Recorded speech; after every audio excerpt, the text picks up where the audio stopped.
Beginilah antrian pengunjung yang ingin bermain di salah satu mal di kota Palembang.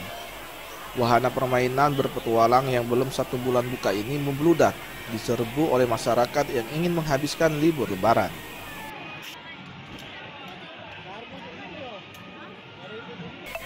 Lebih dari 30 wahana permainan dari usia anak-anak sampai dewasa disiapkan oleh pengelola.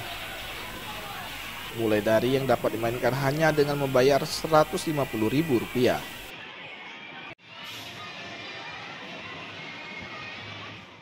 Tinggal beli tiket, wajib pakai kaos kaki.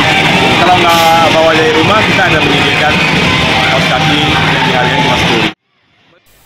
Pengunjung yang datang dapat mengetes keberanian dengan permainan meluncur dari ketinggian menggunakan tali kawat dan katrol.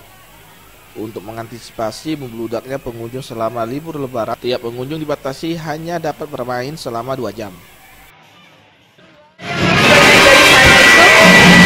Rasain tuh kayak muter-muter, terus pas udah turun di sini rada keyengan ya, kayak ngangkut berdiri. Seru banget di sini. Seru ya? Iya. Ini sudah berapa kali kita main di sini? Baru pertama kali dibuka. Saya langsung ini kan rame banget tuh, ngantrinya aja rame banget pas masuk.